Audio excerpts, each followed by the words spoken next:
สบายดีมื้อนี้มาพบกับพวกเขา2AT Boy มื้อนี้จะมาเล่นเกมที่ปักหยาภาค2เนาะภาคหนึงก็ต้องขอโทษก่อนว่าภาคหนึงวันนี้เฮาเล่นแล้วมันค่อนข้างปวดหัวแบบเซิร์ฟมันเก่าเนาะทุกคนมันก็เล่นบ่ได้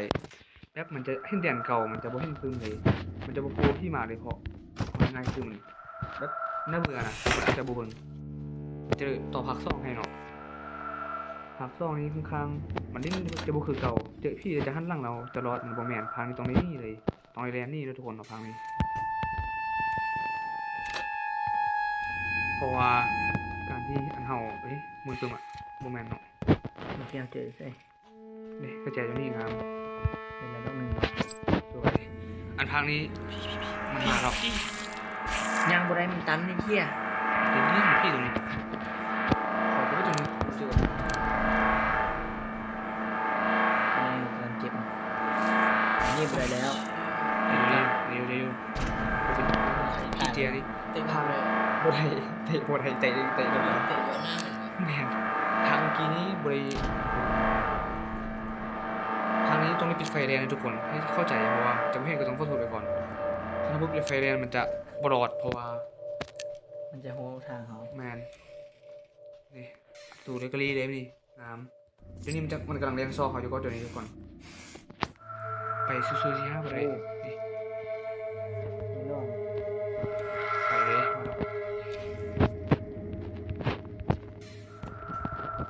ห้องนี้บ่มีหยังเลยเนาะ อันนี้มันจะบุคือพักเลยเลยนี่เห็นพี่บอกทุกคนประตูนะเห็นบอก นี่คือการบอลทุกคน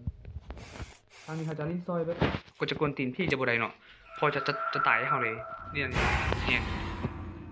จะตายเลยคันลิ้นทุกคน โอ้โหรอด เบื้องหน้านิดนึงมันเขาจะตายเขาจะหันหลังกลับมาบ่ได้มันจะเล่นตามเขาเลยพักนึงมันจะบุคือพักแล้ว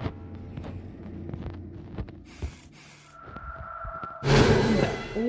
โหเนี่ย เห็นบอกทุกคนมันจะเรียนตามร่างเขาเลยทุกคนเห็นบอก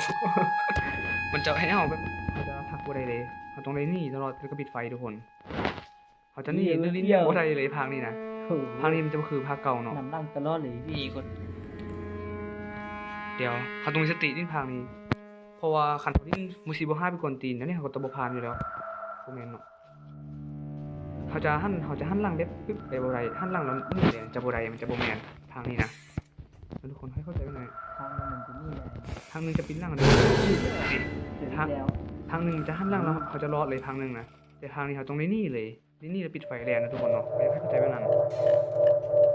เจอสัตว์บ้านติดแล้ว นี่เนาะแม่พับนี่ ได้เจอโอ้โหยายแม่มาแล้วแม่มาเลย อันใหญ่นี่จะเป็นพี่ไฮสุดในเกมตัวนี้เลยเพราะว่ามันจะแรงนำมันจะคุ้นแข่งกับช่องวัดเขาสามารถตายได้เลย มันสามารถคุ้นกับช่องบ้านเขาตายได้เลย พี่นี่อาจจะหายนึงเดี๋ยวพี่ตัวปลาเนี่ยนะทุกคนให้เข้าใจมันต้องได้นี่มันอุ้ยเผื่อเดี๋ยวเนาะห้องนี้อุ้ยโมเป็นยังอุ้ยนี่น่ะพี่บอกทุกคนใหญ่เนี่ยมันตะไหลเตะขึ้นขนาดโอ้โหกวนตีนขนาดไหนพี่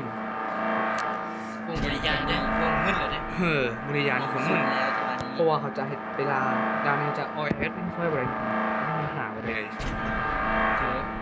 มีบอลบอล รอ อันนี้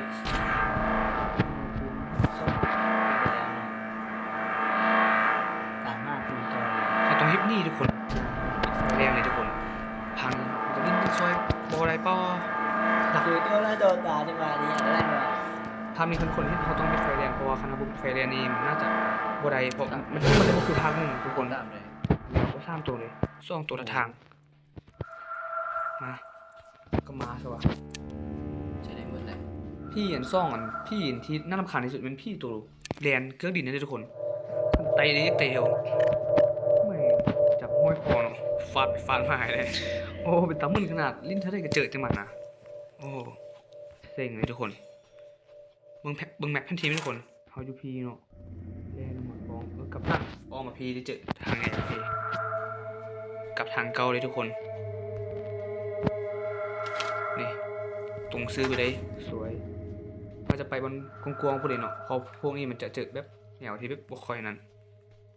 นี่โทนี่แล้วก็ยางมาออกคนเลย อุ้ย ไป เขาต้องซอกกระแจอีกตึมดอกหนึ่งเนาะ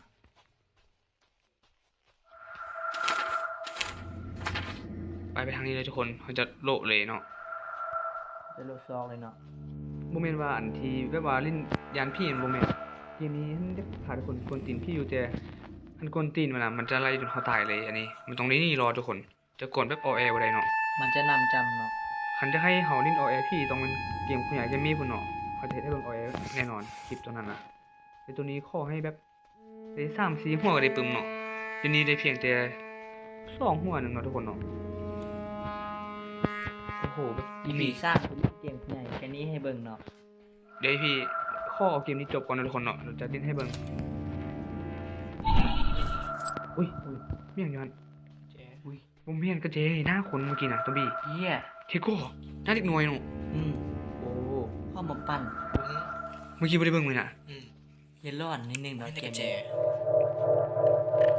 แบบมันกว้างเนาะ มันกวางแบบนี้ข้างๆแบบจะลงทางนิดนึงเนาะแบบคันเฮาเล่นบ่มีสติเฮาบ่จริงจังกับมันแท้นี่บ่ได้แท้เลยคนต้องตายเลยเก็บนี่น่ะแมงนู่นนี่โอ้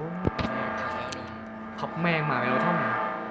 เฮีย อันนี้เป็นพี่ที่น่าขายที่สุดเลยทุกคนเนาะจะบอกให้พี่ บอลอด ต้องตัวเลยโอ้บ่รอดโอ้บ่รอดทุกคนโอ้โหสัตว์เอ้ยเอาไว้แก้มือ EP หน้าทุกคนเนาะแล้วก็ข้อฝากติดตามเลยนะทุกคน กดไลค์กดแชร์ให้ ให้ เรา เรา ได้ แชร์ให้ส่งเขาเนี่ย เลยแล้วก็ขอบใจลาไปก่อนทุกคน เจอกัน EP หน้า บาย